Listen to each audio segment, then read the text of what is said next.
All right, there we are. Hey guys, can you hear me? We can hear you.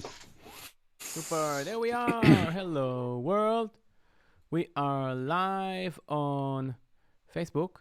So let's check the guys in the chat if they see us, if they can hear us well.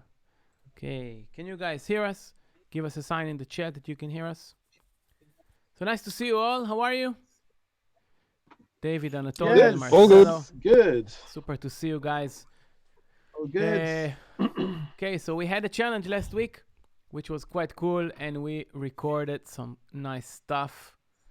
I wonder if anyone remembers how it sounded. I might. Here's Abid. David, Abid! Your answers has been called. Your answers has been called. Abid is in the house. Abid had a haircut. He had a haircut. Yeah. How'd you get that? Yeah. I guess he can't hear us yet. Can you hear us? Can you hear us? Give us a sign. No. Give us a sign. Yes, there you are. We cannot hear you yet. Abid. That's cool. So what I wanted to do is I wanted to try maybe to play some snippets of what we did last time. And that was, let me show you that. That was this thing right here. I'm gonna move it, put it right there, check it out. So let's see if you can hear it. Testing 1, Here it 2. is. Can you hear me? Yeah. Hello, everybody. It's the time zone of every. Hey, Abid. Hey Abid, guys, we're sorry I've playing been out of touch this week. I've had a very, very busy week with Oh yeah. law work. I had to be a lawyer this week, so. What I'm doing, and I'm letting the viewers hear what we did the last time, like the snippets of it. Let's see if I'm in the right spot here. Yeah. So, Josh was the last one who recorded. I couldn't hear anything, so now I'm like doing this weird. Yeah, let's turn maybe down a bit. Yeah, it was quite messy. Anyways, it was a collection of sound salad. Yeah.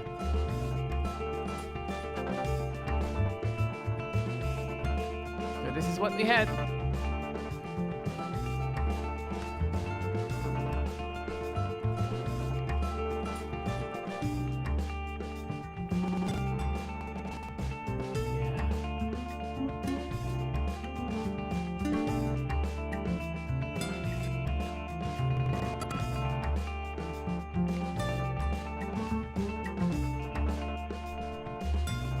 Yeah, so we had bass line from me, we had drums from Marcelo, we had the guitar from Abid. David, you weren't here. Anatoly made some sound with synth. And we had Pedro, which is today doesn't feel so good, and he played with the guitar. So who's ready to hear the remixes? Right. Okay. It was. And what did Josh do on it? He added some stuff too, right? Yeah, he added some synth sound to it. Okay, cool. He added some synth sound. So who's ready to start? David, you wanted to start? Yeah, I can start. Why not? Um, So share your screen. Just because share I your wasn't screen. involved in the last in the actual recording of stuff, so I can go first. Should I just play it first then maybe? Maybe you can share your session with us. Maybe you can share the. Yeah, I will share my screen and my sound, and we can just listen to it, and then I can go through what's in there. Yeah. I added apart from the existing sounds, I added some drums of my own, some MIDI drums. You shared your screen. Let me just show it nice and splitted. Nice for the viewers. Nice for the viewers. Yeah, exactly. Yeah. So, but I can talk at the same time while you're you can. Yeah. fiddling around. Yeah. With, here, I have Facebook on the other laptop, seeing what you. Okay, I added some drums on top of stuff, and I remade or mangled sounds. And then at the end, I thought there was something missing, so I sampled a little something from the actual stream you had last week. And that's what, well, let's just play it and hope that no one in this group of people gets feels heckled or something. I will just play it then. Beware.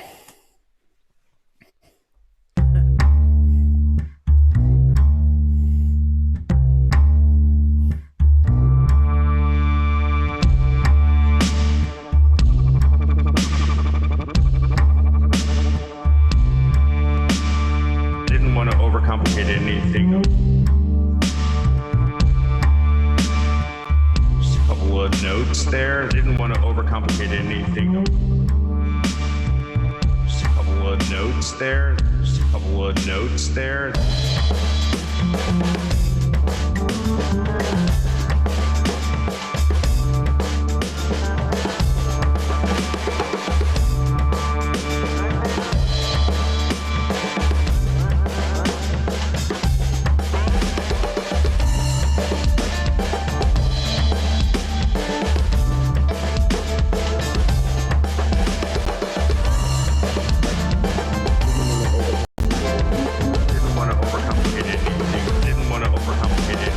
Didn't want to overcomplicate anything. Didn't want to overcomplicate anything. Didn't want to overcomplicate anything. Didn't want to overcomplicate anything. Didn't want to overcomplicate anything. Didn't want to overcomplicate anything. Didn't want to overcomplicate anything. Really simple part. Really simple part. Really simple part.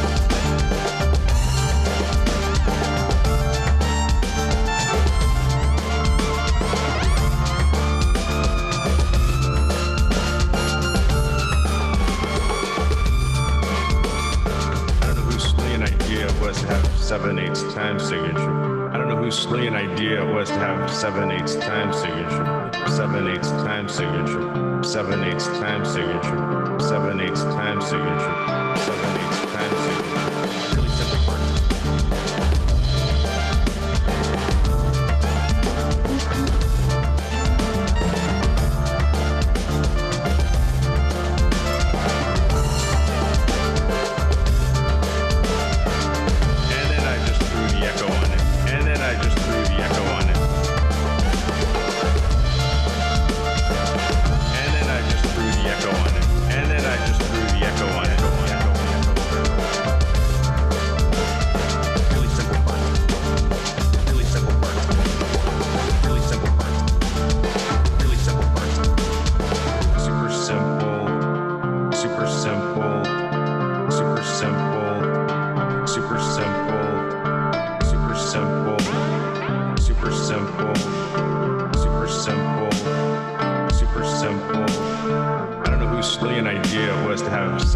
Time signature, 7/8 time signature, 7/8 time signature, 7/8 time signature,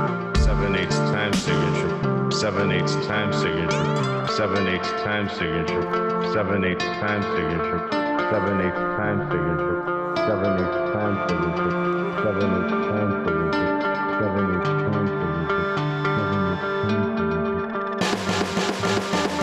Really simple part. Really simple part. Really simple part. Really simple part. Really simple part. Really simple part. Really simple part. And then I just threw the echo on, echo on, echo on, echo on, echo on, echo on, echo on, echo on, echo on, echo on, echo on. Yeah. Fantastic. It's nice to know that my 4 guitar notes were completely overshadowed by all my talking. So that's fantastic. That was awesome. Thank you so much. That was awesome. It's meant as a compliment. Oh, I appreciate it. That was wonderful. You know what I love about this is like ever since sampling became such a common thing and a musical thing, the old school sampling, people talking, you know, like that whole art form that you used to hear in electronic songs, like back in the Orbital days and all that. Like you don't hear that anymore. Do you know what I mean? Because it's not like I don't know. I guess it's not fashionable or cool anymore, but that's what this reminded me of like, you know, when you capture somebody saying something interesting and pop in a piece of music. So it's cool. Yeah, exactly. And warp the guy to talk in 7/8 time signature also. Yeah, there's that. Dude. So should I just go through a little bit Yes, of about course. this thing? Do it. Where should I begin then? Well, let's start from the beginning, not from the end. At this, I think this could be a bit interesting because it's. I could talk a bit about a workflow that it's not that uncommon for me to use. When I did this, I don't know how much time I spent because it doesn't feel like a lot of time because I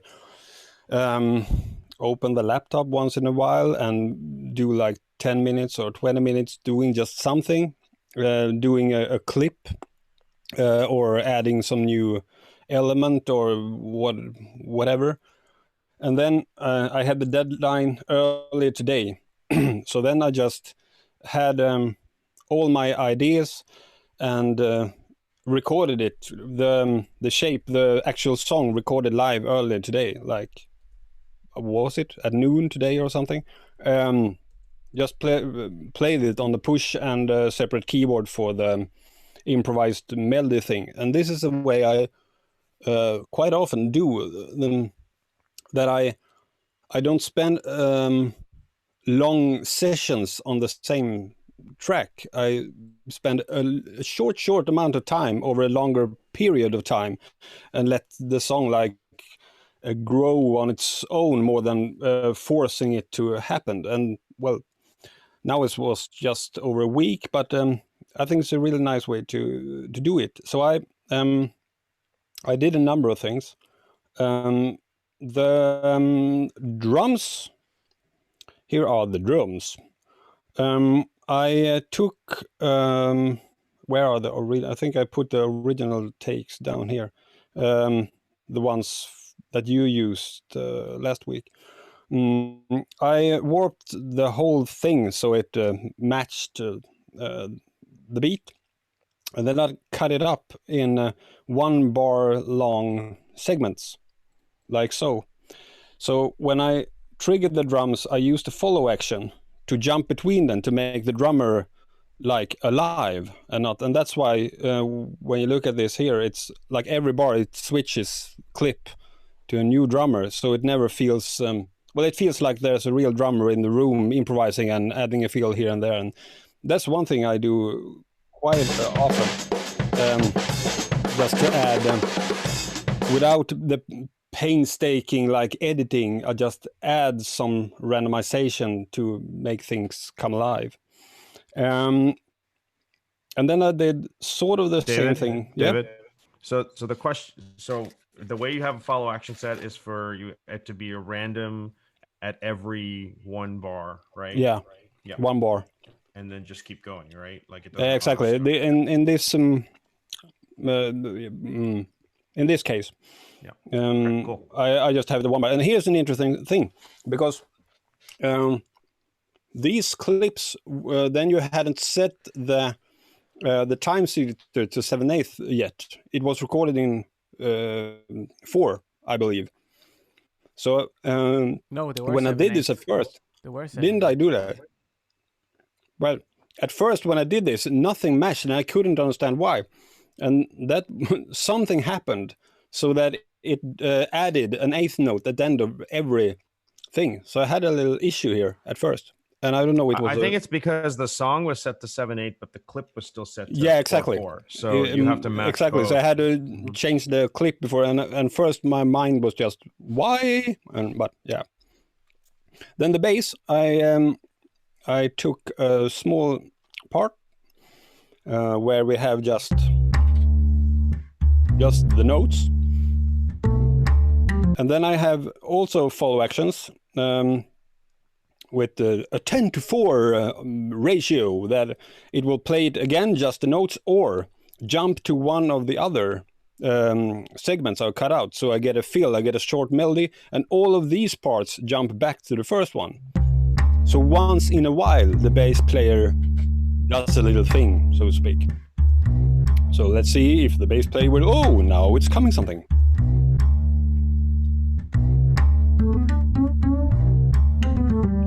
And it goes back home. Then I added some drums on my own then. And this is something that I really enjoy when you do music in odd time signatures. To make the beat, how shall I say this in English? To part the bar at the very middle, so you get like a 2-beat feeling, even though the subdivision is at 7, because I play at the 3 and 1, 2, 3 and 2, 2. And just this together with the bass. If you haven't heard the song, you would probably think that it's in 4/4, I believe, or something, and not a tight bass player. And let's see. But here it starts to get some. Okay, is it triplet subdivision? No, it's not triplet subdivision.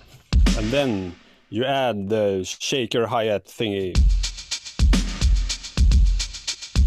and everything suddenly makes sense. For the brain where the subdivision is, you know. And this is also nice to have the accent change in the middle.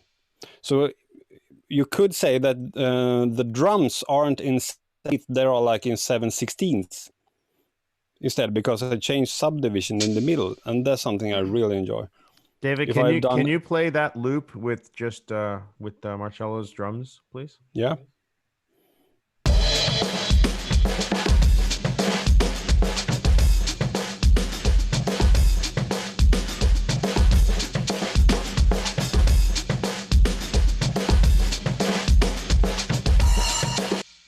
Yeah, that's quite nice. Sounds Quite good. nice. Sounds good. Yeah, and You have to quantize the drums or warp it, or the live drums. Yeah. I quantized them some, but not like to the bitter end. It looks something like this, I believe. Okay. Because over all the bars, I think you dropped in tempo just a little bit and then came back home. So I just had to like stretch it sort of. I didn't do like I didn't take individual beats and put them like someone here, I think, but no, not that much. I recorded with no click. And he didn't have any click. He just recorded free without any metronome, nothing. Yeah, exactly. Yeah, that was part of. I think that was part of making everyone's life harder, to be honest. But in the case of these drums, I mean, if it would look like this, I think it's far less interesting. Or is it just me? I love this so much more. Because it's like playing different time signatures on top of each other. And not anymore, but I used to play in a progressive metal band, like 8-minute songs in weird times, and and this is something we did a lot. We could have like a guitar riff in 5/8 or something, and then a long synth melody that was like breaking even on 5 bars or something on top of that, 5 rhythms, and then some other guy, like a bass player, had like all sorts of time signatures on top of each other, but they made sense together. Let's move on. Here's a little other something. I can't remember who recorded this sound. Anatoly. Yeah. And I just changed the outer pan trick to a quarter note. It was set at I think every 3rd 8th or something, and then I add harmonics with the corpus on it. So I made it into this instead. Then we got Abid's guitar. Here I think it's the original guitar. Yeah, and I moved it because I believe the one of the bar was here in your project. Was Where? I could be Yes. mistaken, but when I pulled it over, Yeah, it is the one was here and it started on the 2. But I'm not sure. But I haven't done that much in terms of effects and stuff. But what I did do was I took the same clip, set it to re-pitched, and made it twice the length. So we get an octave down in half the tempo. Instead. I think that was nicer together with, you know.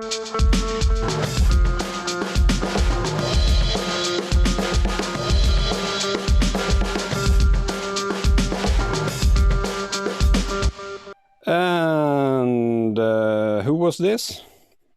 Sub, but it wasn't Sub, it was like, I don't know. Moog. It was Moog. Yeah, it was a Moog. Christian. In this case, okay. In this case, I added a sidechain gate, so it steals the rhythm from Marcel's drums. So I just have a sidechain on the gate. So without it, it's like, it's this sound. Yeah. And then I just stole the rhythm of the drums on it. With some reverbs and stuff.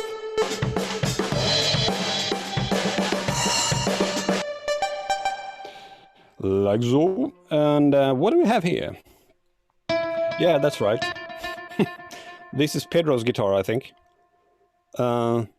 Which I put it in a simpler in slice mode and did randomized arpeggiator thing. So it's just randomizing what note of the ones he recorded it will play.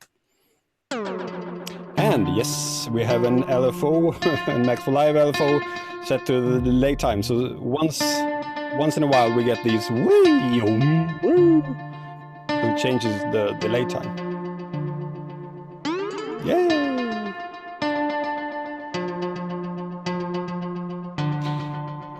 And then we had some other Moog synth. Who was that again? Which one? It was. Played? I don't know if I can. It's MIDI. Oh. I sampled it.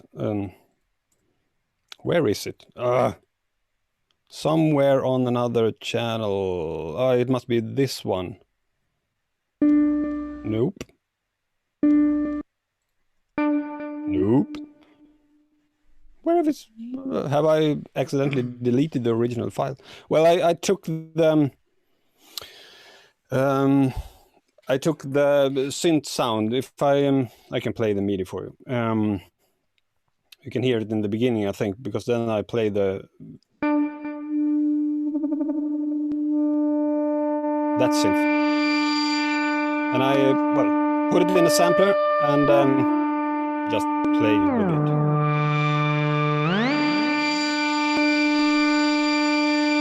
Play with it live as I recorded the track. And then there was Abid. Well, yeah. I didn't want to overcomplicate anything. Then I recorded that middle part where you talked about what you had recorded, and just put out markers at different syllables and line them up with a beat. So I didn't want to overcomplicate anything. And we could have just a couple of notes there. A little something like that. And we had my favorite is this one, I think. Really simple parts. And these I just put in different boxes and triggered live when I recorded the track, I believe. Something like that. Cool. Any questions? Fantastic. That was awesome. And that's when you I didn't have a want to question complicate for it. David. Yeah. What was exactly your starting point? When you My looked starting at the point? tracks? Yeah, you looked at the tracks and you went, What Yeah. went through your mind? I looked and listened to the tracks, and then I don't know.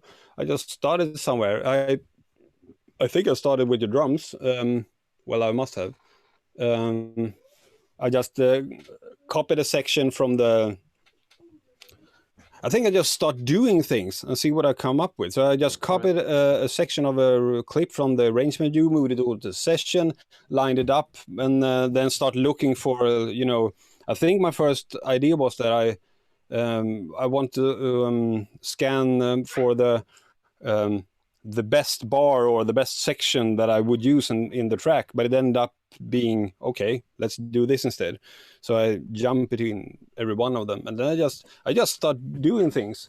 But I mean, no previous concept. You didn't think of a concept or anything. You just went doing and. Yeah, I just started. Exactly. I just started doing stuff, and then would.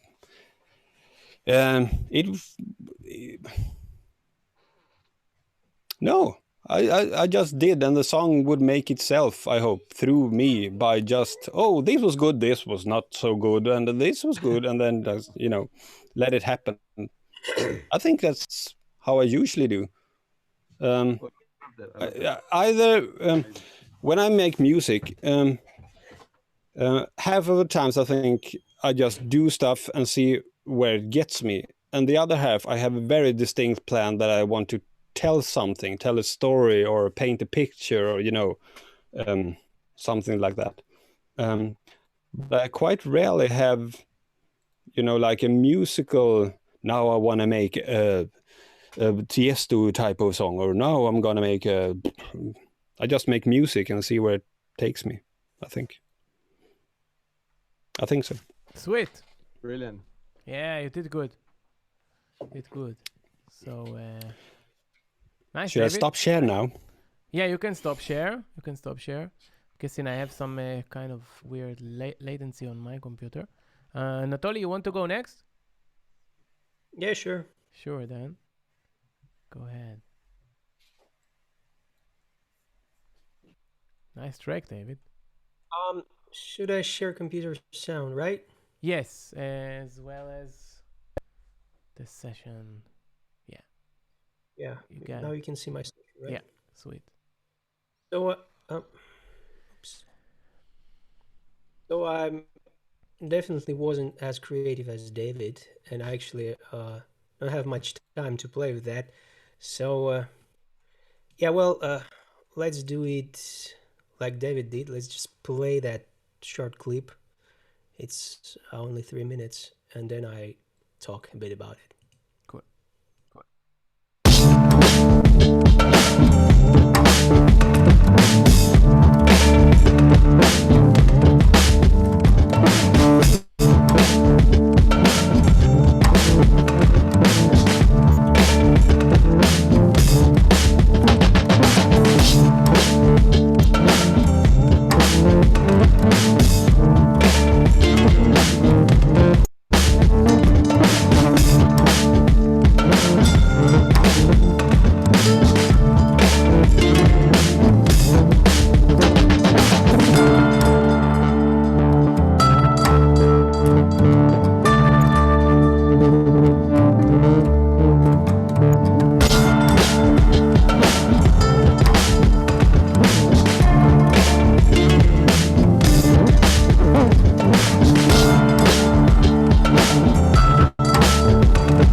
Yeah, and then it just fades out.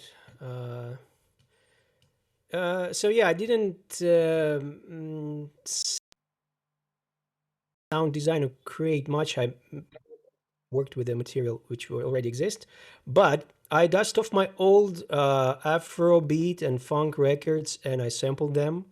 So I have lots of samples from the records. Actually, I was I wanted to sample this beat for like a couple of years, and I'm glad that I had a chance to do that right now. So that's how it all started. That started from this beat.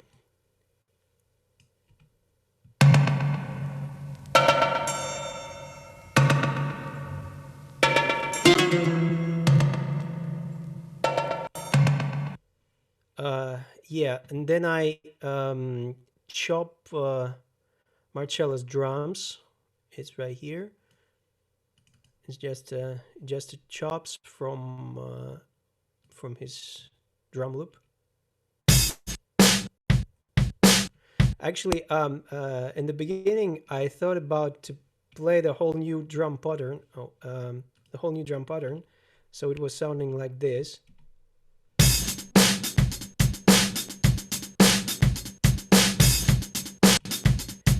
But then I decided, no, I'm just leave kicks and snares and layer some more stuff on top of it. So I have another one shot sampled here.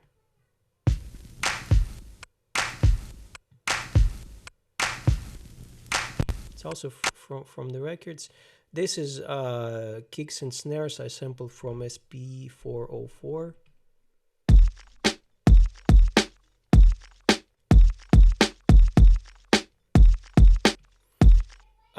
And it's another drum loop. I gated it a bit. It has a lot of vinyl haze and noise. So if I switch this off, it's sounding like this. A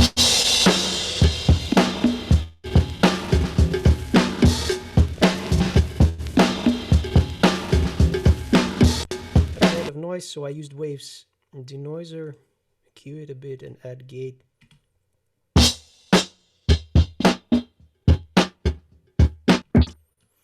Yeah, so yeah, in general, I have that kind of type of drums.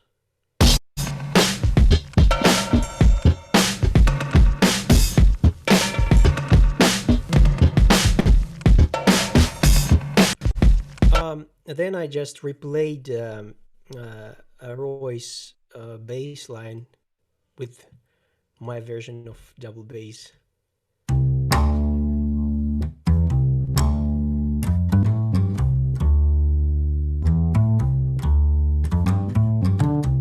Yeah, and I made a track in 4x4. Yeah, I'm a simple guy.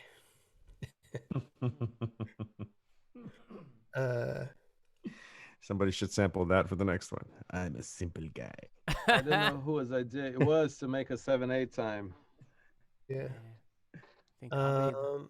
What Abid, else? This is my synth. I a bit just to cue it a bit. Yeah, and I use a lot of side chaining. What else? It's the new one. I just played a new lead line with my MS 101.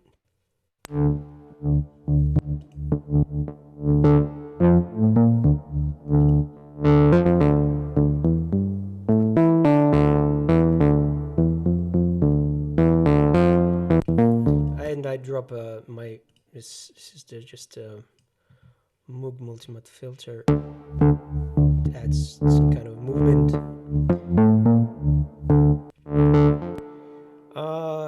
Yeah, chopped Pedro's guitar.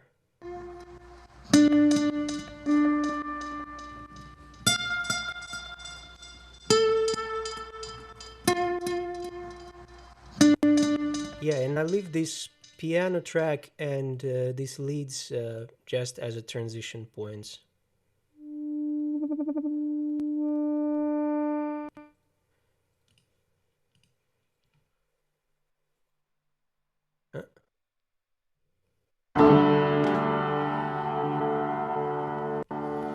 So yeah, the main the most of the time I took just searching for drum loops for drums. Ah, yeah, and this sample is great. I find it on can't remember the name of the band, but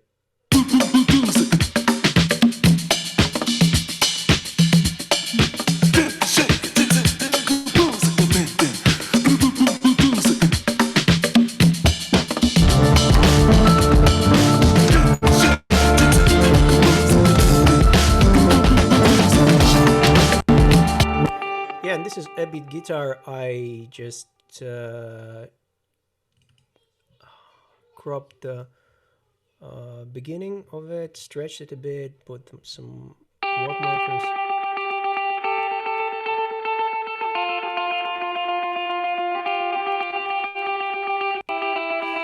So yeah, in general, it's just a lot of textures under the drum beat. Maybe if we add some vocal into it, it'll be more funky sounding track. Yeah, in That's general, awesome. Very nice. pretty- Can I ask you guys something? Yeah, very nice, by the way. So Yeah, it did good. I want to ask you guys something. So when I do any part that I record, other than vocals, where I want the fluidness of the vocals, but especially with guitars and whatnot, I end up, instead of using warp markers, I'll actually cut right into the arrangement and I'll align the transients manually. It's a lot more work, but I find that even if I use warp markers and go into Complex Pro and then consolidate, it still to me sounds better to manually cut audio. Do you guys do a lot of that in your arrangement when you're polishing? I You guess mean yeah, it for sure. instead I'm of depends. actually warping? quite the same, but it depends on the sound. Yeah. Like, if I, especially when I use this on vocals, I've never used warping in vocals. Yeah. Well, maybe just in, in some tiny parts when you just need to fix the problems. When you want to rearrange, I rarely use like warping on vocals or like piano melodies. This Mm-hmm. kind of a very dynamically wide sounds, Mm-hmm. but like Yeah, I guess drums. it depends on the style of music you're recording, right?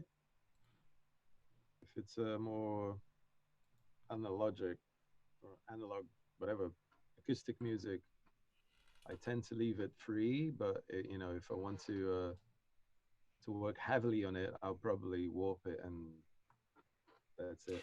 Well, like I guess to me, it's not necessarily the style of music. It depends on if I want it polished sounding or not, right? So if I want it really polished and like there's the concept of overproduced sound, right? Hmm. If I want it to have that overproduced super pop sound, then I'm gonna time correct very very carefully, everything. And as you guys have seen, I'm not, I'm not super timed. I don't practice my instrument as much as I should. So I end up recording a part and then I'll end up getting very time corrected. And as a result, the more I do that, the less sloppy the music sounds. And so, like, do you guys know Peter, Bjorn, and John? Yeah, Yeah. I know. That group? Okay. So I am astounded by how good they are at creating an underproduced sound, but it's still marketable. And it's one of the things I teach my students all the time is how do you purposefully create a sound that these days still retains a sense of sloppiness, but people know you did it on purpose, right? Because the bar for making good music has become so high because we all have all this technology in the box, right? So the expectation is that the music has to be really polished. But then if you want to have a less produced sound, how do you still capture that and people listen to it and go, okay, they did that on purpose? And that's a band that comes to mind where like sometimes it's like a voice, a bass, and a drum, and that's it. And it's like, wow, how do they make that interesting, and so anyway, I guess I'm going off on a bunch of different topics, but I figured it'd be nice to talk about it. No, I think it's a good thing to bring to the table because it's easy sometimes for producers because we have all these tools. It's easy for us to kind of overproduce because there's so many toys around. Hey, let's use this and that, and I just downloaded the amazing whatever plugin that will flip it, inside out, and it's going to sound amazing. And it's really up to the music makers to be honest, to the sound, see what's going on, what do I need? Do I need anything? Sometimes it's just getting things right in terms of just a bit of EQing, a bit of compression or whatever. Just leave it naturally. Just do any correction. Just Do you for the correct your drums a lot, Marcello? Again, depends. Yeah. If I'm looking for a more tight sound, sometimes I want to do like electronic acoustic.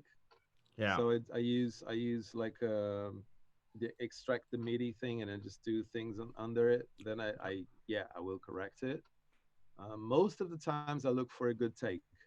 If it's not, I can do like a Frankenstein type of take, but I'll pick up the best vibes and make it as good as possible. And usually I go for the vibe, for the good take. If it's not perfect, it's okay as long as the vibe is there. Yeah. That's pretty much how I do it. The way And I like I to do just it is I loved like to. what David did with the clip Yeah, that was crazy. automation. It was crazy. The way I like to do it is I like to put it in something like Superior Drummer or something like that, and then have my drums as MIDIs, and then I have MIDIs, and then I can move stuff around. So I try like to make it very very flexible as I can in drums, I guess. It doesn't. So I think I do sort of like I showed in my remix that I stretch or correct parts, but not individual beats. I I often get back to the old way, like when I was in Cubase SX and stuff, and the first, time stretch functions altogether. You cut an audio file at the one, and then you cut it like at the one that shouldn't be in it, and then you stretched it to an even bar, so you didn't stretch individual, and then you went to the kitchen for a cup of coffee and come back and the computer is still working on it, and that was so you hadn't and I find myself doing the same thing even now, because then it still feels played, but you get like the sort of perfect synchronized ones, and it all glues together, but it still feels played. That I think I do quite often, but rarely I sync, individual hits or something like that. Depends on the kind of music, right? Yeah. Kind of music that you're doing. Obviously. And if you want to complicate things or not. Cool, guys. So I'll jump right into mine. I want to ask Anatoly a quick question too. So what was that thing you did that made it kind of have this? There was like an ethnic, almost like a sitar type sound in your mix. Did you use our samples to do that, or did you create that? Do you know what I'm talking about? It was like a strum, maybe. Your guitar sounds, or use that. Actually on your guitar I use nothing. Mm-hmm. On Pedro's guitar I use let me share screen, but I don't think I use the movements. I really love this plugin. Yeah, movement's cool. Yeah, it's great. Yeah, the output movement and Portal, that's my favorite plugins. But I don't think that it add this ethnic feel. I think it's in general, it just the combination of everything. I think the drum groove added some percussive feeling into the melody, and the melody add the percussive kind of a oriental groove back into drums. Well, while you're on the topic of output and movement, or movement and what was the other one? Portal, right? Portal, yeah. Do you do a lot of heavy edits, or do you just find a preset in there and then just start playing around with the? I'm usually start in movement. In movement, I start with a preset and tweak it a lot, like adding this filter in the beginning, filter in the end. In Portal, I prefer to just play. from the beginning, yeah, and just then save some stuff because it's very cool, like glitchy new, and then resample these textures and play with them further, like in simpler or in sampler. Yeah. By the way, since we're on topics of plugins, Valhalla released a free reverb this week. Yeah, is it And good? it is mother effing awesome. Yes. What's it called? Super massive or something like that, or super something. It just Yeah, it's and it amazing. lives up to its name. It's awesome. I downloaded it but not installed it yet.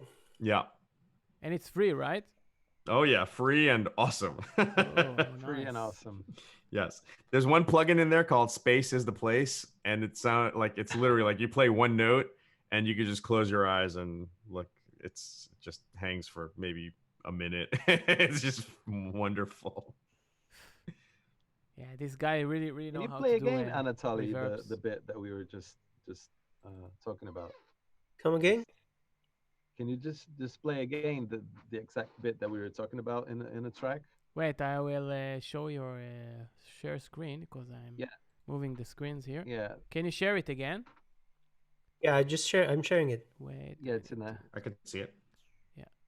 Want to show it Yeah, to, play to our it real quick? viewers because we are. Yeah, sure. So it has the input part and output part. So you drop some stuff like EQ, distortion, compression, reverb, filter, or delay. Mhm. You have 4 points of them here and 4 points on them, and then you can modulate them with this thing. You can modulate it with LFO. You can say chain them, so you can just playing with the space sound. So.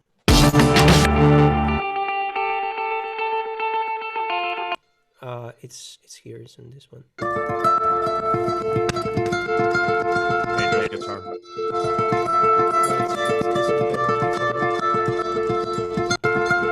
This is without.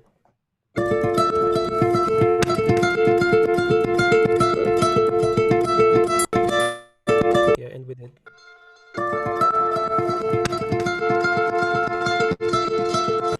Just make it a bit wider and play it with panning randomly.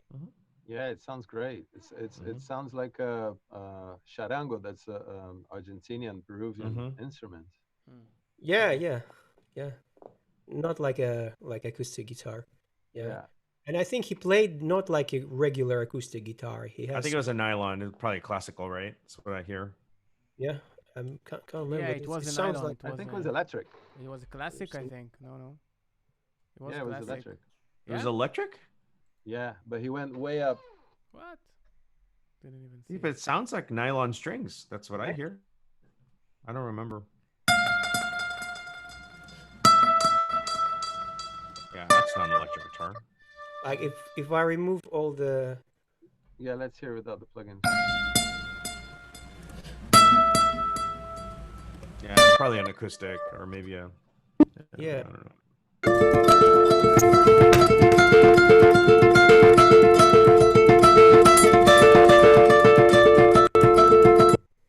Yeah, it sounds like acoustic. Yeah, we need to watch the video again from last week and see what. Yeah. It's on film. It's on film. It's on camera. Yeah. Yeah, and I don't know, guys, if you're using Universal Audio, and this plugin, which is Moog Multi-Filter, is also amazing. It has a step sequencer inside of it. You can sequence the movement almost of all of the knobs and modulate them. Yeah, it's pretty cool. And they have a lot of presets from Glitch Mob, from all of these artists. They programmed the LFOs and the step sequencers, and it added a lot of movement into the sound. I really love this. You know, I've always wondered this about the Universal Audio, because I've never owned one of those. But I mean, obviously, you're paying for DSP right on the box, right?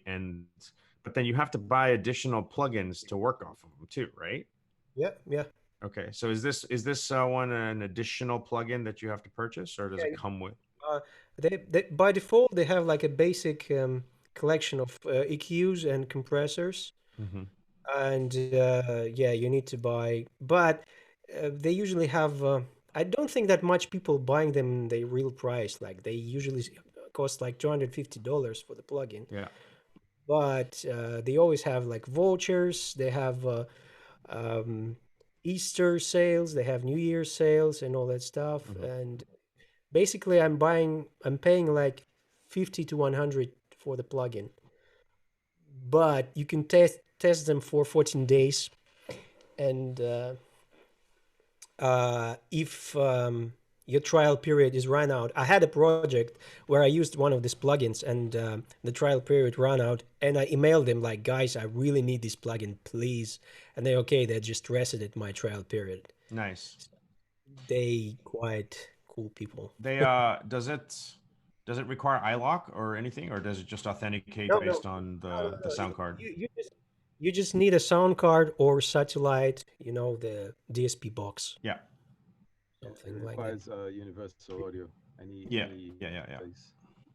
And do you guys find that like with so I think there's the single chip and then the dual chip audio cards, right? Or the interfaces.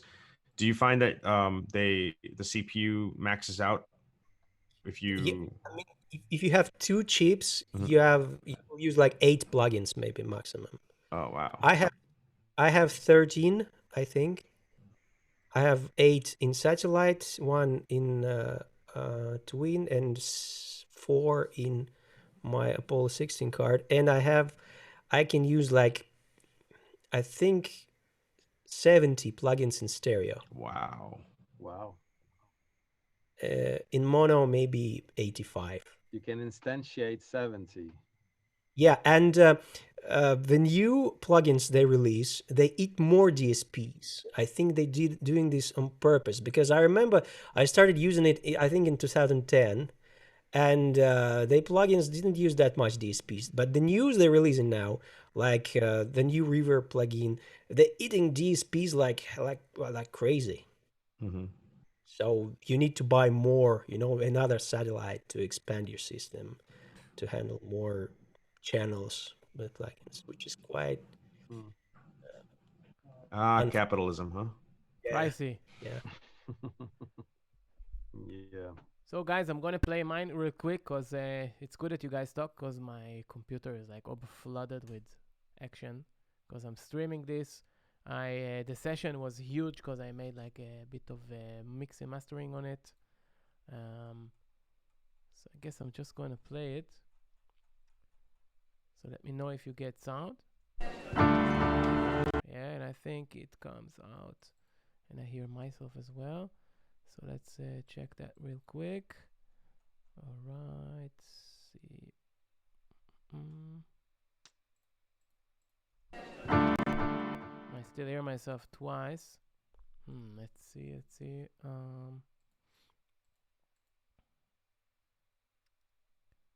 Yeah, let's do this.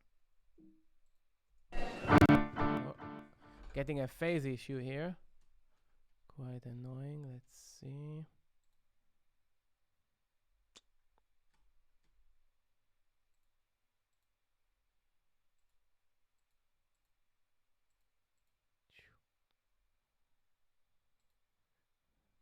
Something with my loopback, I guess.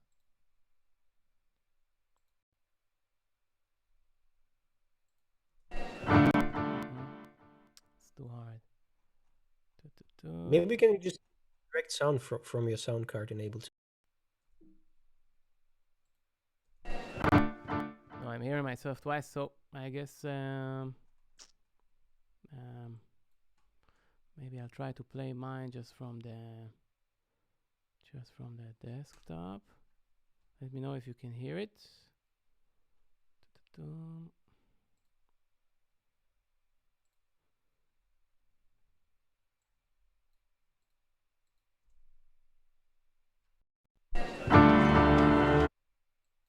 Okay, can you hear it? I can't. Can you hear it? Okay. So I'm gonna do it like that.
Cool. So that was it. Yeah. Nice. Nice. Can't hear you guys. I don't know why. Something's wrong with the audio here. But try to say something. Can't hear you. Something is very wrong with Zoom Like, today. hear us? Now I can hear you. You Now I can't can hear hear us? you. You can you hear me? us? Yeah. Can you hear me? Yeah. Yeah. Cool. So did you like it? Yeah. Oh yeah, it was great. I was just saying Yes. that your mixes are always so smooth. It's great. Hey, Really man, nice. Thanks. Did you recognize yourself there? Yeah, when you were vocoding, that was nice. Yeah, it was actually more than that. That's. Let's see. So this is like Was you he talked was with. he the monster in the end? Like, Yeah. It was. It was this thing. Look. Check it out. Yeah, I got some plugins here. Let's disable them all. So Abid. And it's the fancy new Asus G14, which is a really nice, very up to date computer. And Here's the best part. We actually already returned it. right? Like just from the moment you open it, like the audio driver doesn't work, or like we returned it last week. It was great. Like all the time, and it's. I remember when I used to build my own computers and deal with the Windows stuff all the time. Oh, so good. So good. So another cool, a really cool plugin that I really like to use is this guy, and this made you wait. It's in another one. Yeah, this made you sing, because if you listen to this vocal, the vocal goes up.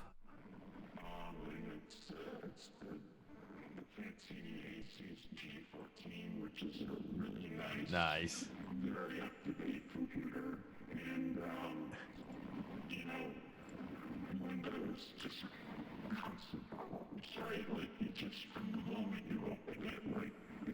And then when you go up,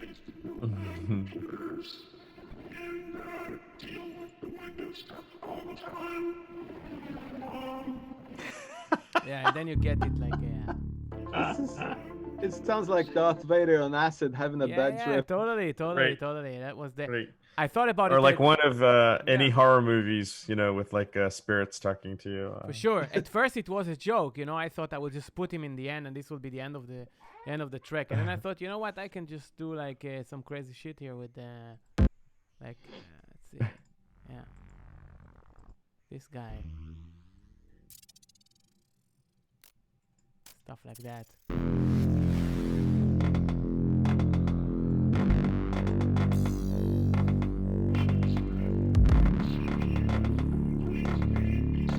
Sounds like game music. The funny thing is yeah. that when you hear it, it's like talking about AMD and processors, and it's like totally like space, space feeling, totally out of context, context. So what's eating my my CPU here is the new Arturia synthesizer, the OB, what's it called? The Oberheim that they made, and it sounds good. And it just released this week, right? Yeah, and I have i9 8 cores, and it's eating like madness. 64 RAM doesn't enough. It's not enough. I guess you need. Wow. I don't know, you need Wow. like, I don't know. You need an AMD computer. Man. Yeah. So Sampled PC synthesizer, 486. sampled it, or they sampled it, I guess. It's sampled, of course. It's not, but It's not sampled, is it? No, I don't think Arturia does that. I think they actually recreate all the circuits, Really? right, in software. I think so too. Yeah, that's why they're so good. but it's so insufficient in like power. It sounds good, but dude, I never met a plugin that killed my i9 8 core. Met a plugin. Oh, really? Never met a plugin, we never ran into each other. It's like it's really craziness. And another thing I can recommend you guys is this thing, Labs, from Spitfire Audio. You know them? Yeah, you know them. No, So where's the link? where's the link? Let me just first let you hear the sound. See if you like it. So they have also this Atmos talking like that. This is from the plugin. Creating the classical instruments like Yeah, woodwinds. but also let me show you. They also Hello. have yeah. So if you go to their website, I'm Wow. gonna put a link also in the chat. If once you go to their website, first of all, you need to fill out a questionnaire. What you do it, you need to wait 2 weeks, and then you're getting the. Am I sharing my screen with you guys? Not sure. No. Yo. Nope. So you need to guess what I'm doing, right? Check it out. Yeah, now you are. So there it is. So you can. Sounds good. I mean.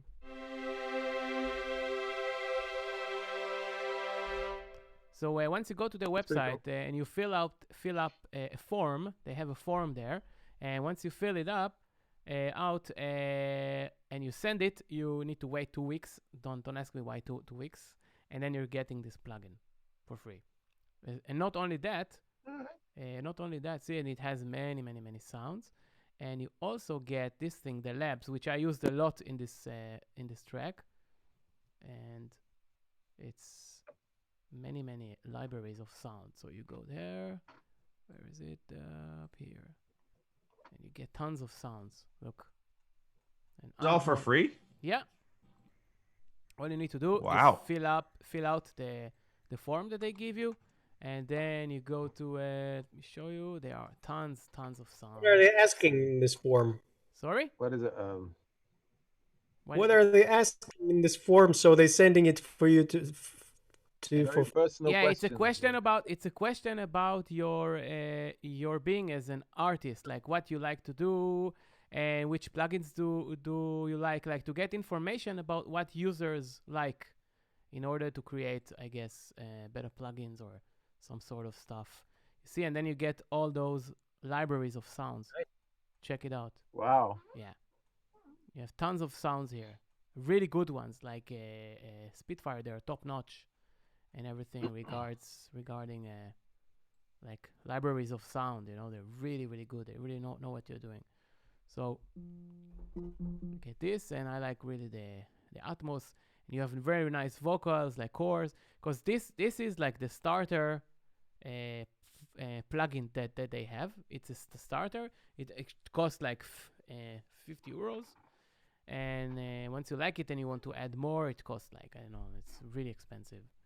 So they give you like examples of the stuff that they have, which are really good.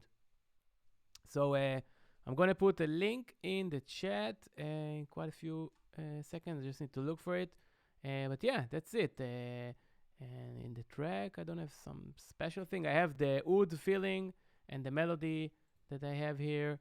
And I used Abid, your guitar here. A little bit of iciness here. And Pedro.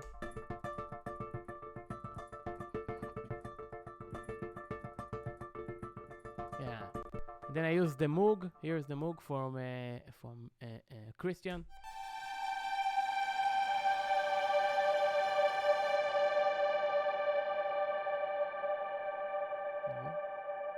And then I do like the old reverb reverse trick. It's coming here. Then it leads us here.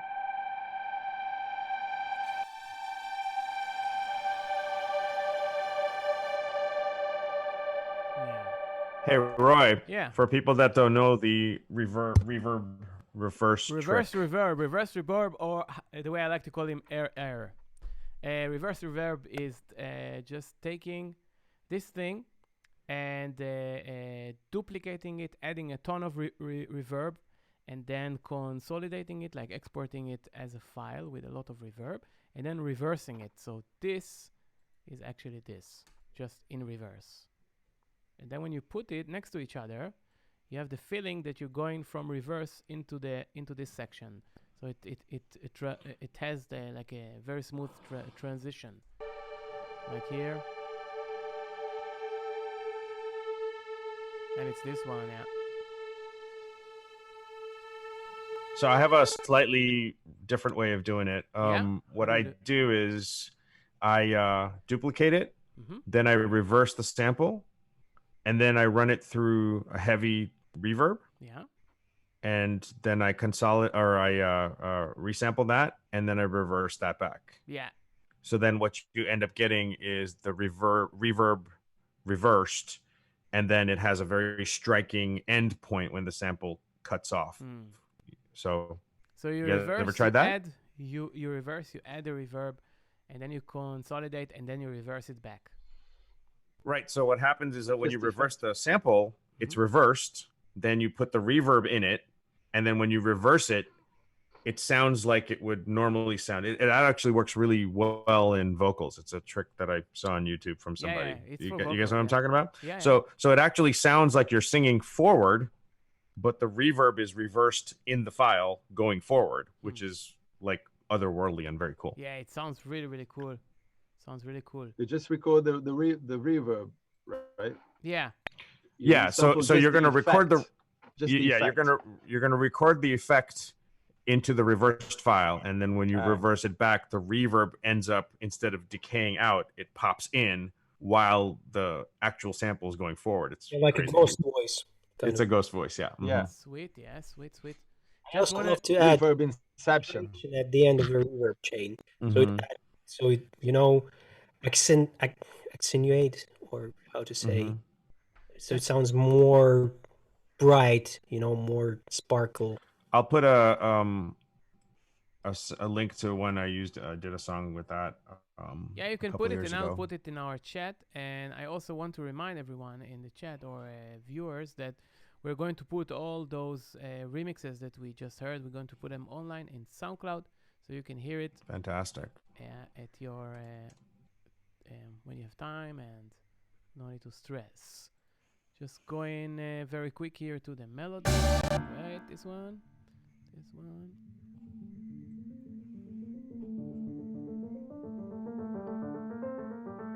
This is something I actually did with Push. So Push helps me a lot to find crazy melodies and fit them with nice chords. So the chords went here, and this is how I built it. And then I felt it sounds a bit, I don't know, oriental in some way. So then I added the oud and the guitar to it. So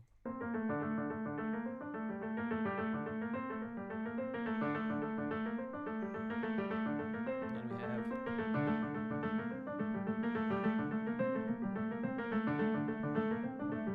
then they play with each other, and then you have this. Awesome. And then you have the guitar.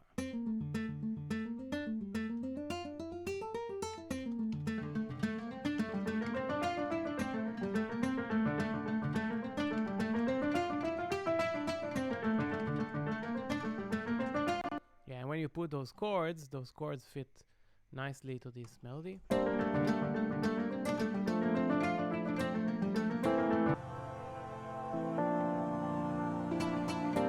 Beautiful.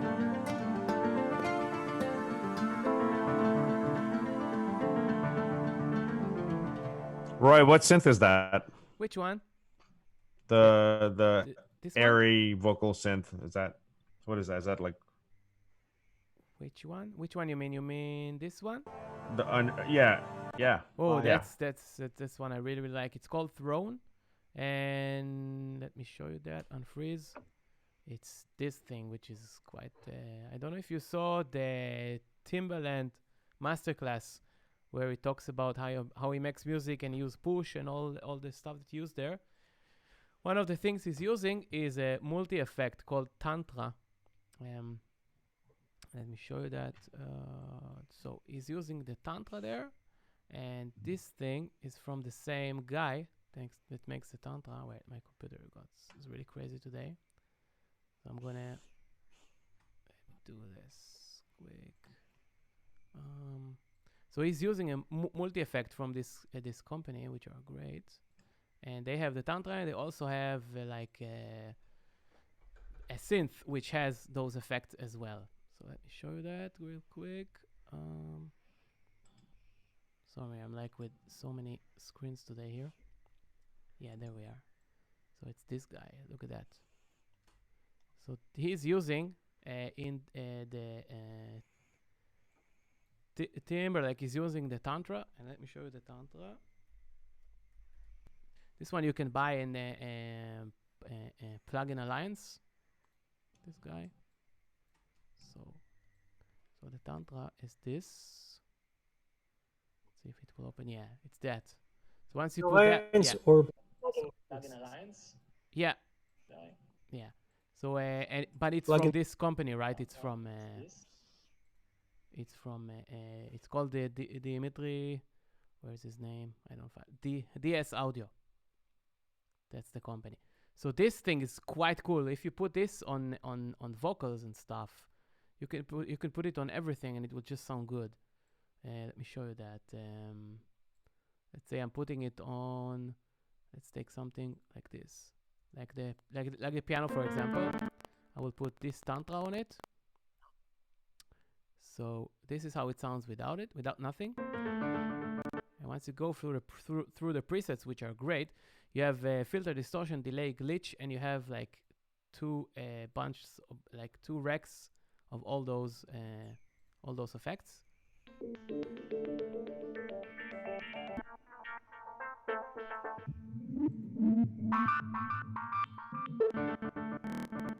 You can get glitches, you can do tons of stuff, and you can do all of those yourself. Like you can modulate stuff with each other. It's quite easy to do.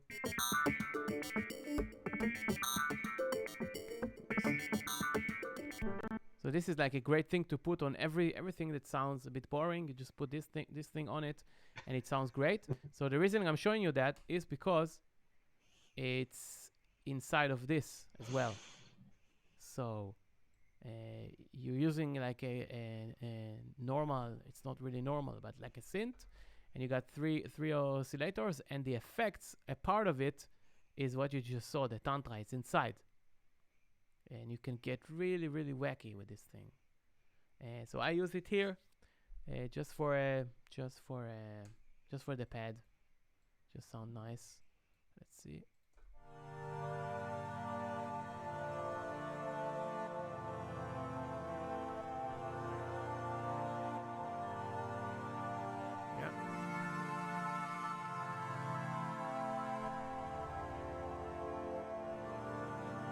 Really, really nice synth. Nice, really nice. Not that cheap though, but it's worth the money. Who makes that? So they call DS Audio, and you can buy it at DS. Okay, sure. DS Audio. You can buy it in Plugin Alliance. Can I break in for a second? Sorry? I also wanted to show something, like speaking about the atmospheres. There's a really cool instrument.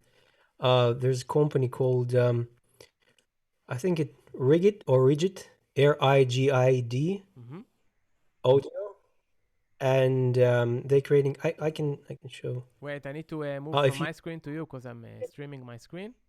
I'll just go through really quick. If you guys have any questions, question it now or silence forever. There you go. There's nothing really special here. Trillion. Really nice, Roy. Really Yeah, nice. Thanks, man. Nice. Yeah, and I try to use, like, I mean, on the beat, I have, the thing is that I didn't want to squash the beat too much. I just wanted to lift it a bit, and it was already warped. So if I just disable my chain here, and I got all kinds of things here, if I just disable it, let's just, this is how it sounds.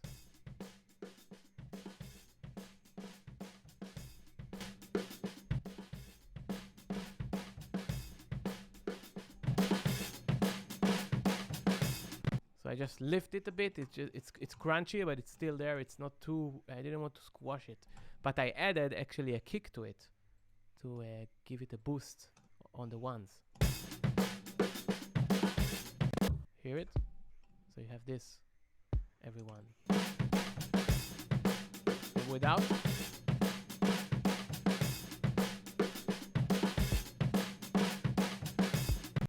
So it adds like a nice low end.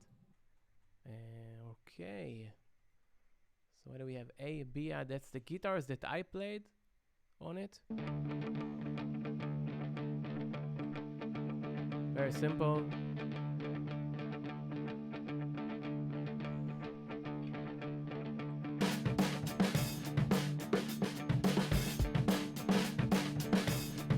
And I also made another version to the bass.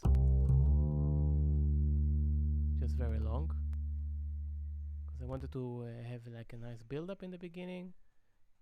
What do we have here? Yes, then we have this on the one. And that's actually the original piano from Christian. It has such a nice character to it. Sounds really quacky, like very not tuned and very dark. Sounds great. Yeah. Cool. So that's my track, guys. We'll stop sharing the screen. And let's Very see. nice. Yeah. Anatoly, you wanted to show us the... Yeah, thanks, guy. Yeah, Anatoly, you were speaking about like this atmospheric Mhm. synthesizers. There's a company, Rigid Audio. They creating contact instruments. I can share one real quick. I really love it. Yeah, please. Yeah, it's this one. It's called Atheos. Yeah. And it We're not has seeing it. just We're not seeing it yet. Yeah. And guys, if you have any cool plugins that you can recommend and you use it and you like it, please show us now. Like, let's talk a little bit about cool plugins that we like, and do some favor to the people that make it. Cool, Anatoly. Show us. Can you see my Ableton? We No? could. Yeah. Wait. Let's. No, I can't see it. Yeah. No? No. I can see There it. it is. There it It is. takes time. It takes time. You need to put it and wait a bit. Okay, it's working. Yeah, should work. Wait. It took a few seconds. No, there it's it- working. Yeah. It's working. Yeah, so this one's it's called Ethos, and it just creates very well. They quite spooky, dark atmospheres actually, but you can create anything you want.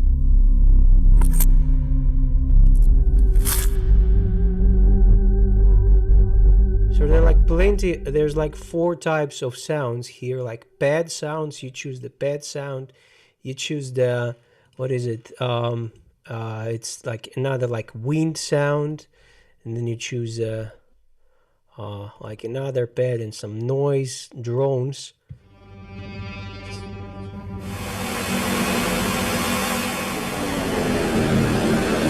You can change the direction, how they're playing, back and forth, the volume, the panning, how they glide, and plenty of stuff.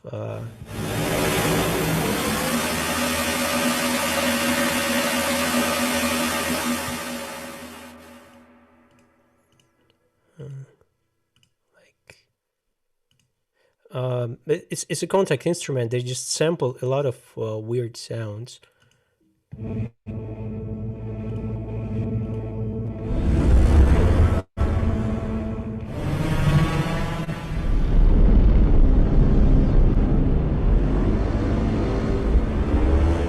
So really, with the combination, you can come up with something really cool. And when it was just released, they sell it for like $5. Wow. Now it's 129. Huh. But well, if you want it, just PM me. I can send it to you. 'Cause it's Can a- you just it's a show us the how it looks in contact, like the name of the company, if they have a picture? They have a picture there on the instruments. Can you see it on my laptop or on my screen? Yeah, but I mean, go to the libraries, and if you can. No, it's a library. Okay, It's I not like understand. I see. it's not like lab. Yeah. You just put it in a files, and it's just an instrument which you need just drag and drop. Yeah, nice. It's not working like that. But they actually they have plenty of stuff there.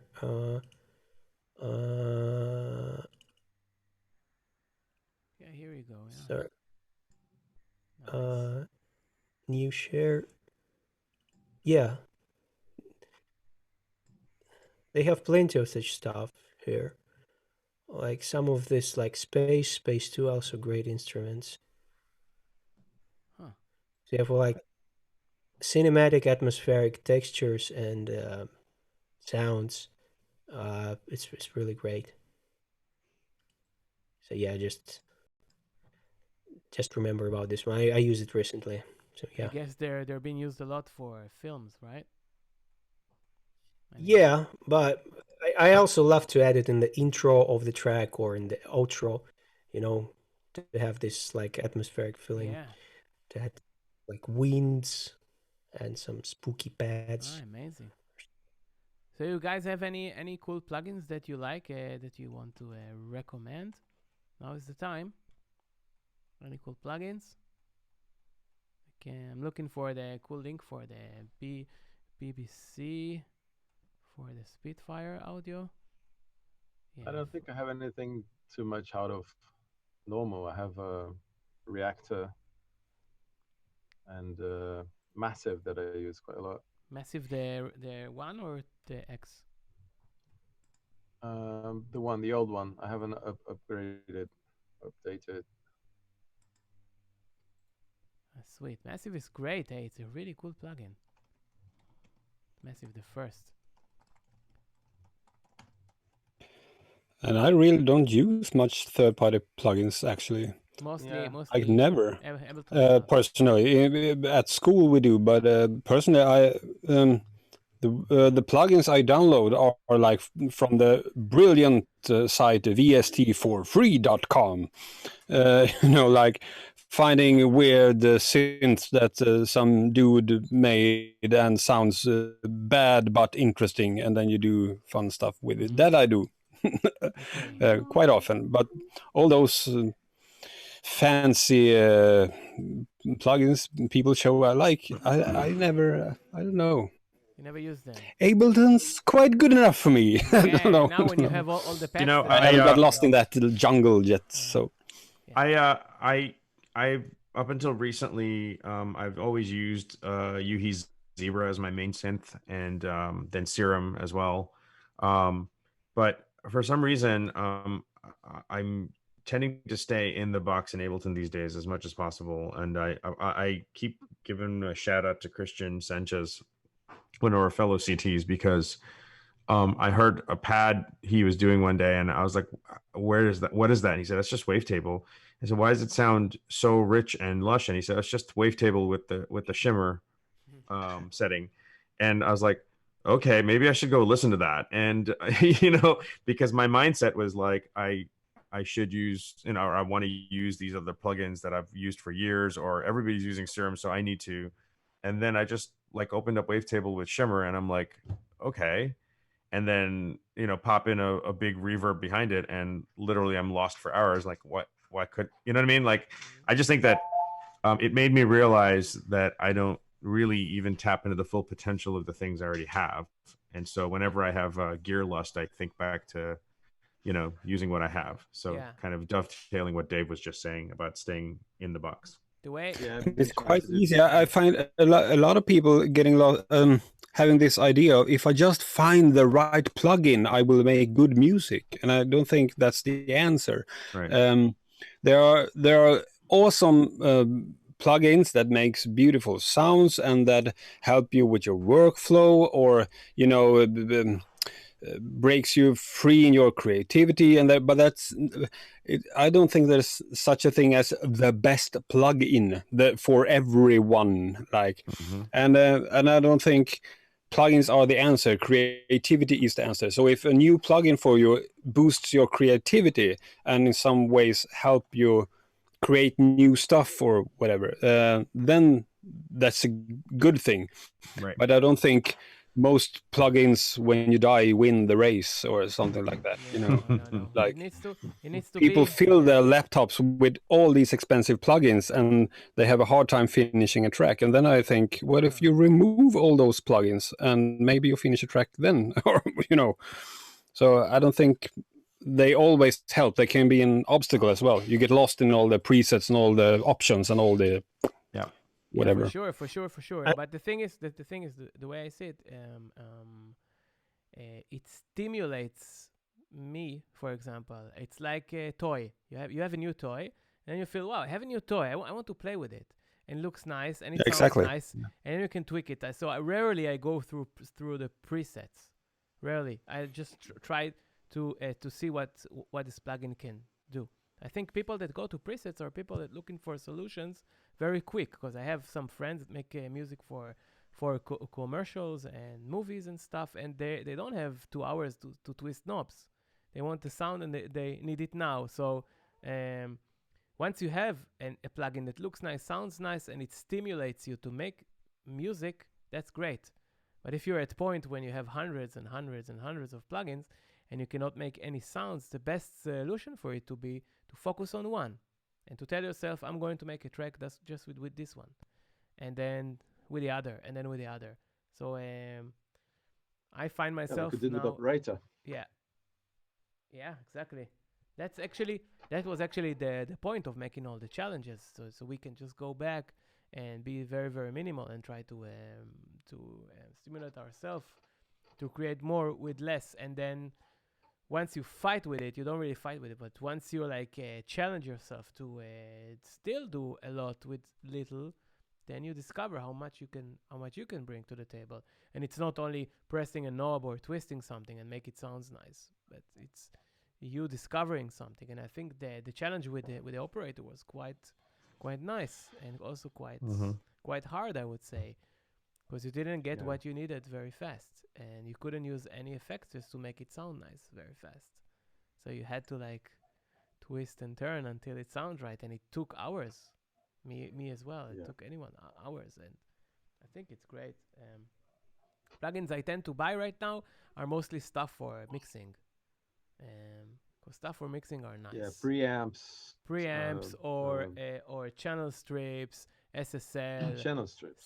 Stuff like that. You know, because they have sound character that you cannot really reach like with synths and stuff. They have character. Every compressor have character. So I've been trying to figure out a good saturator for a while, and I haven't yet to find one that's as CPU efficient and as good as Ableton's own saturator.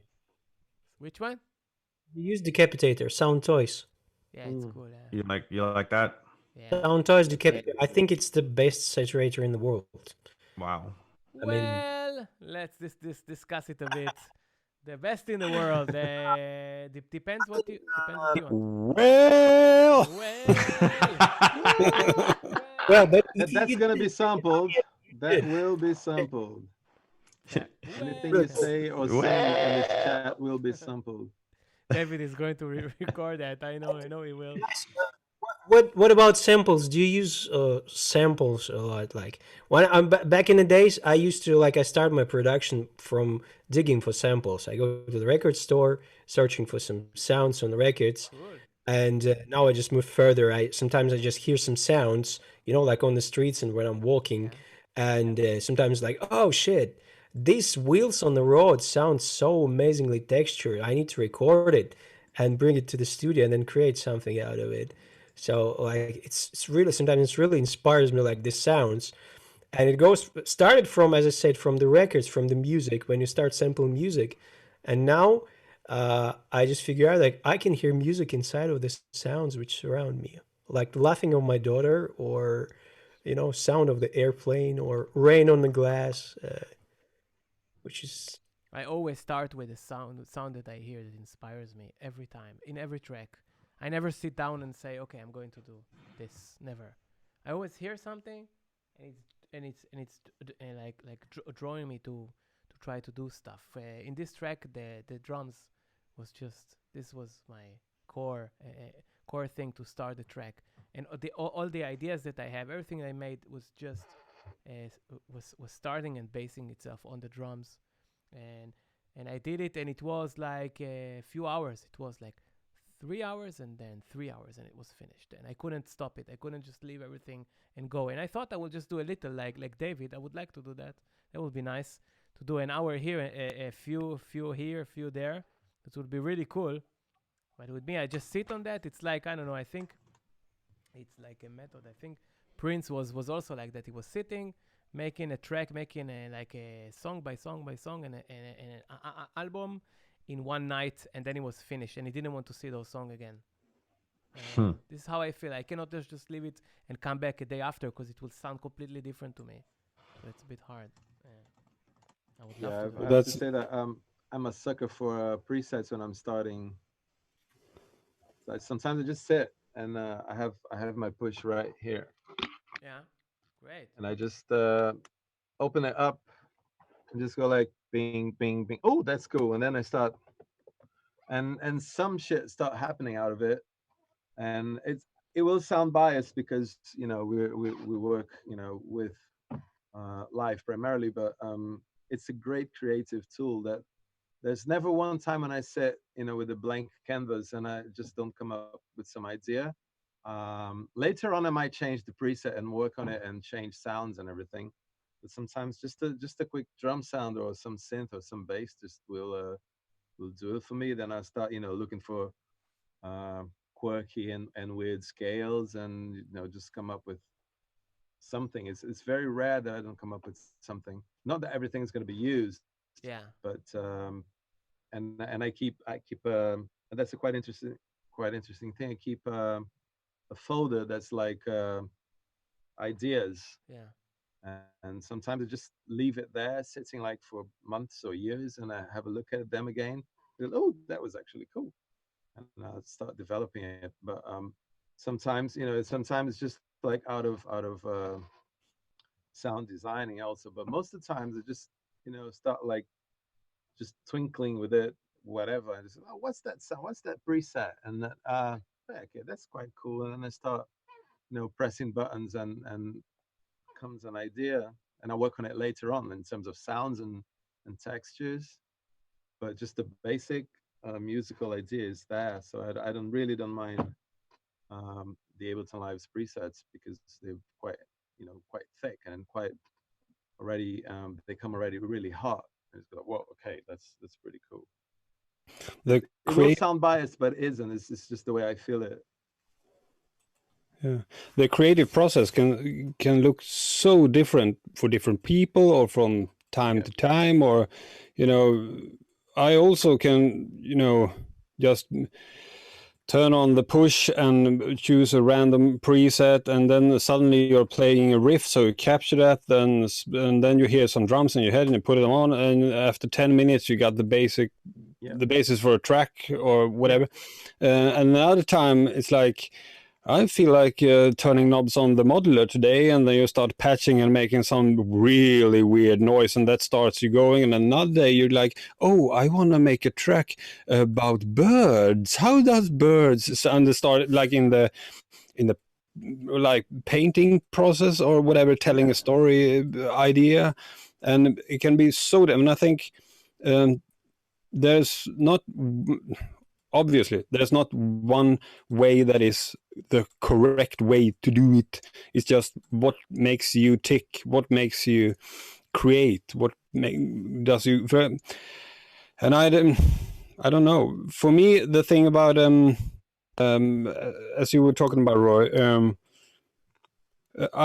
if I spend 3 hours with one song, I get death. I get like I can't hear no more what's good and what's not. Is it groovy? Is it not? Does this work or whatever? So and like Marcelo said, you pick up some sketch you made like a month ago, and you can either hear, oh man, this was a good idea, or you hear, this is total bull. Just throw it away. And that's, I think, for me personally, that's the case even with elements within a track. So if I spend like 15 minutes coming up with something, I think that's the most brilliant thing I have ever. And 3 days later, I take the project up and like, what was I thinking now again? No, why on earth? So then if I get stuck in that, spending 3 hours on a thing that I don't know, I hear something in my head that isn't there.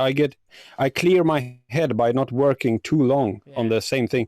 I rather have like 10 songs and going between them, jumping between the tracks. I wish. Or great. Another trick is to like consciously switching what you do with a track. Like you turn on your creative side of the brain, and you just do stuff as fast as you can, and you throw in there everything you hear in your head, and then you can have like a timer or whatever. After 10 minutes or 15 minutes, you have to switch, and then you go to the intellectual side of the brain, and you start noodling with the different frequency. Does the bass and the kick drum clash with each other in the bottom, and then the timer goes off again, and then you throw yourself in the creative space. And if you go back and forth like that, then I can work on the same track for much longer.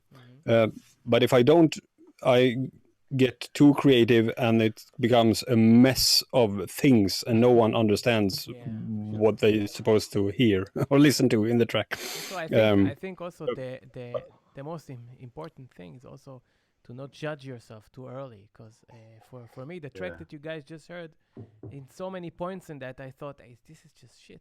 I just started, and I was like, I didn't feel good with it so many times, but it was just in the start. And it happens to me so many times in so many tracks that I just let go at the beginning, and I didn't prejudge the kid before it's born, and you just let yourself go, and you say, okay, it's okay, I will just flow with it. And the more you go over, and the more you hear it, you like it even more.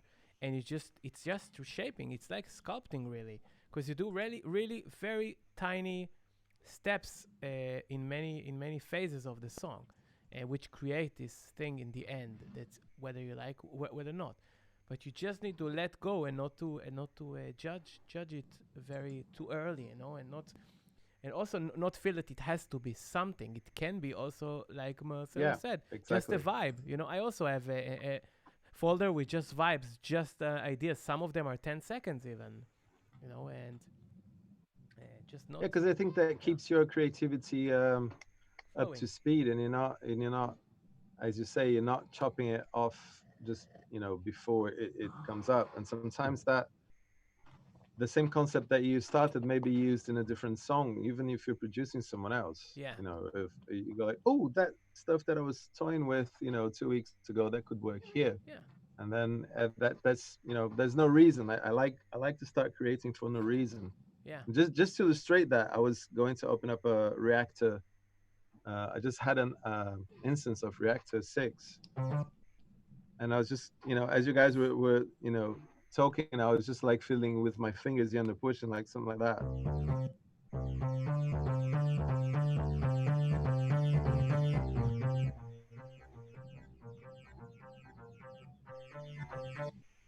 Just playing about, and that could start something off of that. For sure. And for sure.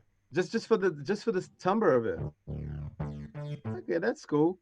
And then I start something, and then I can work on the sound later on. I go like, now maybe the sound's not what I'm looking for, but it is a spark. It's where you start, and then see where it ends. It's like like David was saying.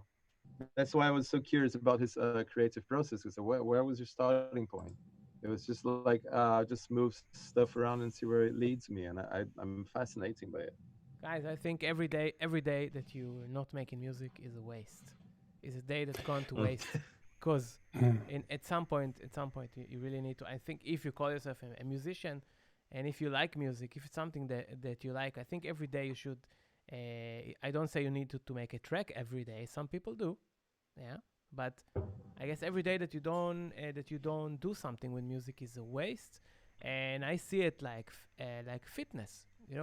The more that you do it, the better you will become at it, and the less that you'll do it. I wouldn't say that you will become bad, because I don't think that there is some way to become bad in music, but you will not be fit as someone who's doing it more and more and more and more and more. And even learning, I mean, we're teachers. We can teach people the way that we make music.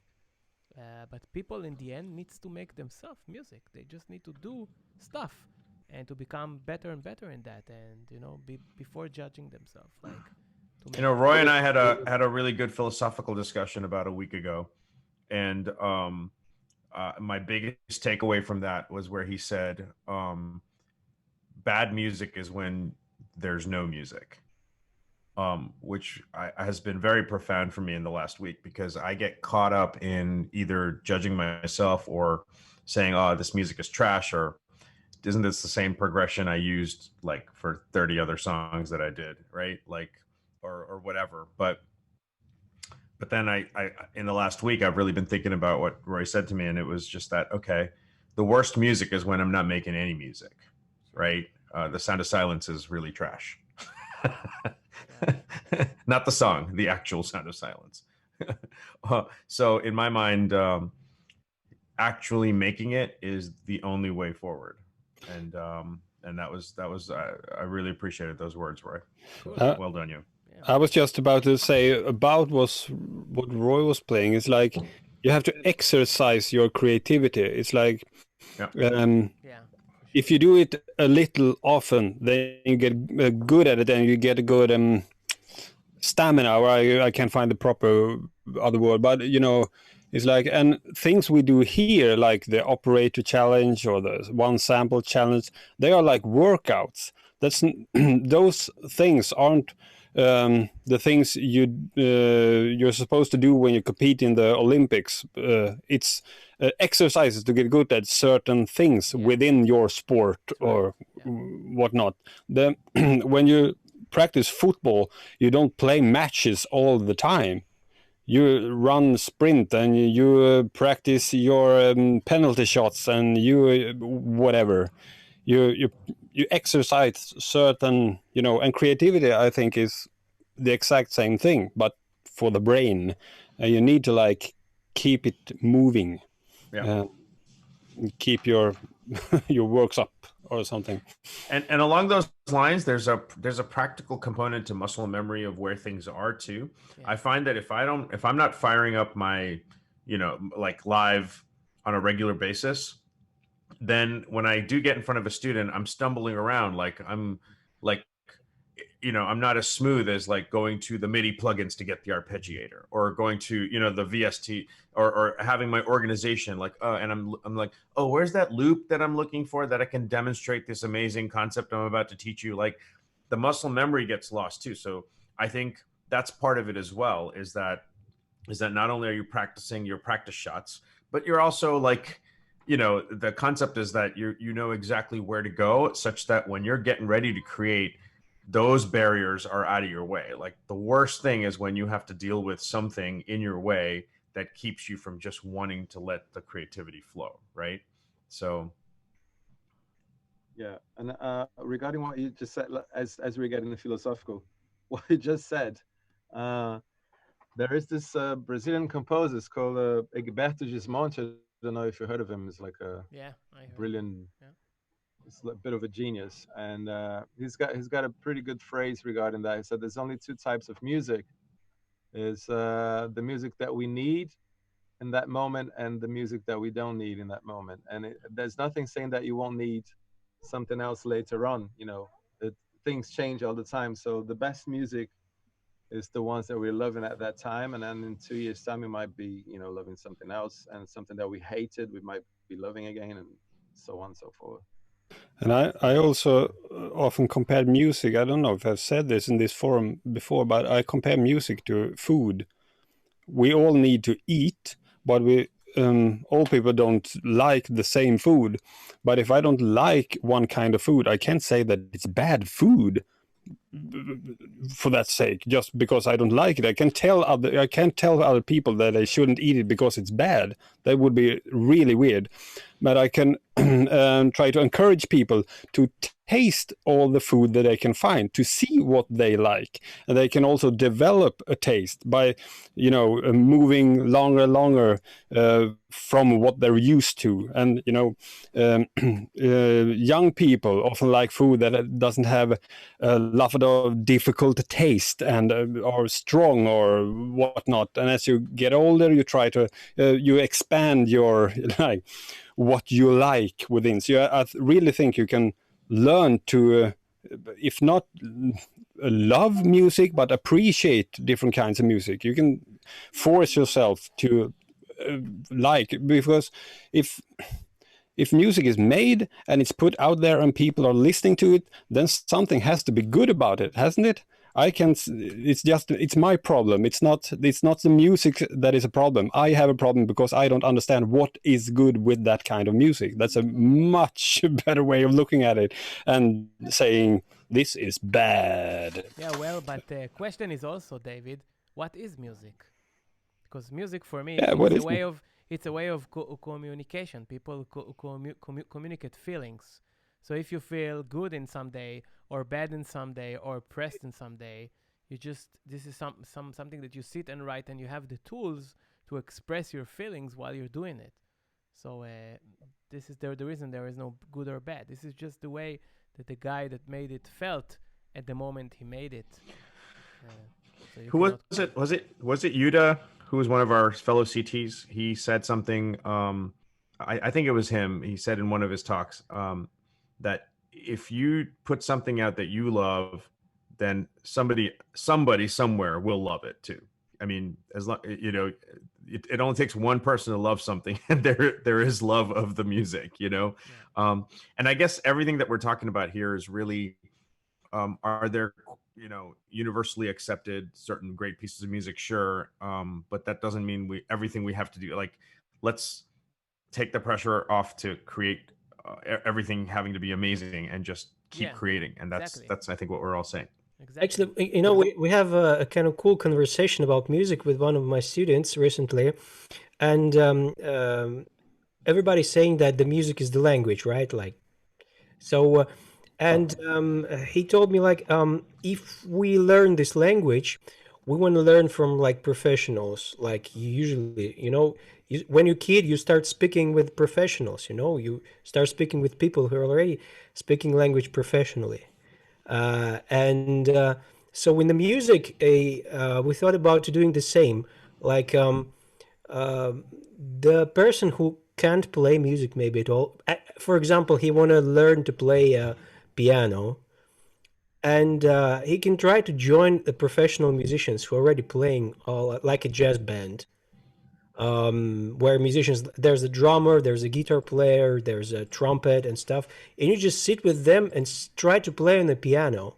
And funny thing that in a like few minutes, maybe a few hours, you start playing, you catch the vibe and you start playing the proper keys, even if you don't know what to do.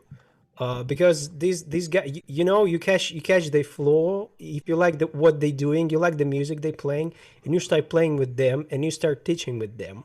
So we did the same in our class. Like, I start producing the track, and they just start jamming with me. Even people who don't even touch the synthesizer or the keys or any other instruments, and they just catch the vibe, they catch the flow, and they start making music.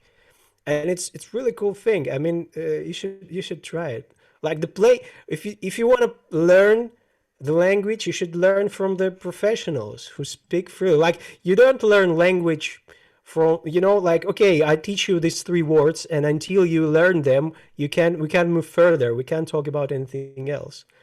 So it's like kids, why kids learn language so fast? It's immersion. Yeah, they just listening what we're talking, and they just listening, keep listening, and then start talking.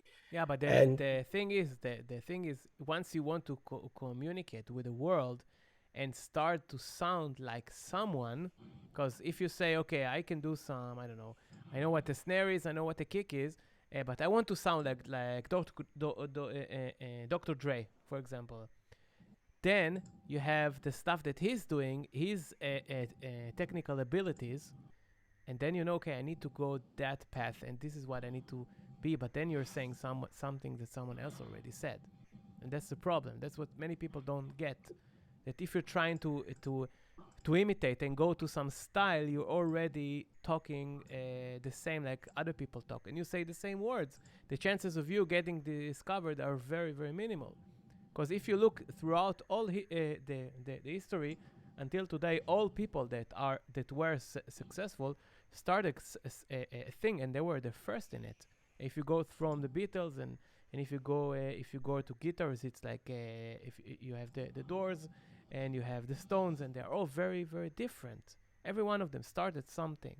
So you need also to find, you learn the language, but you need also to find your own words, and you find your own your own words, sound. yeah, and your own sound by getting these technical abilities. You need to be technical a little bit in order to match the level of those people. Just a little bit. You don't have to be like a master of disaster.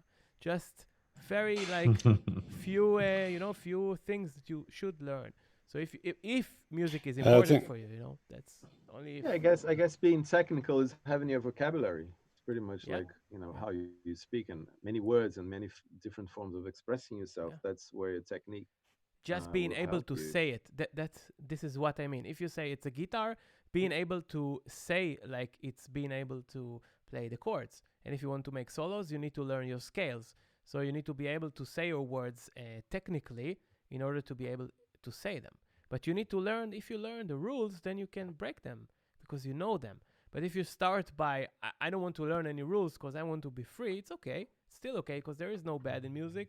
But once you want to speak to people who do speak that language, it will be much harder for you to reach that gap and to be able to talk with them.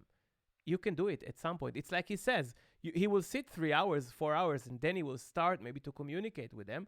But if he will learn few chords, it will be a lot faster, right?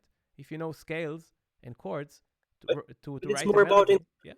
about some people start learning like me. I was starting learning classical scales and all that stuff, and I was like, this is the worst thing in my life. I mean, I just abandoned it. But if I just it should start like a game, game which suck you in, and then you can realize, okay, so now I know where's the keys, I know how to push them. Now I need to figure out how to build melodies and stuff because I really like how they sound. So I need to move further. And then you realize to move further, you need to learn these and that things. Okay, so it catches you, like. But if you like many people starting, okay, this is the piano, this is the keys, and to play them you need to learn these. Let's start playing with the note sheets and all that stuff, and it's confusing. Like for me, it was quite big confusion. So I started to learn play piano by just listening to my friend playing blues, and I just repeat after them, and then I just start it's just like starting point which suck me in into this creative process, and how to say, create an interest inside of me to it, like, Exactly. okay, well, Exactly. Because you need to find a reason to need it. That's the thing. If you will just sit in a class and people will like teachers will drop information into your brain, you will always be against it. Once you see the need to do it, I mean, if you make music at home, you need to be able to improvise, right? But you never learn to improvise in like guitar lessons or stuff. They don't teach you how to improvise most of the times.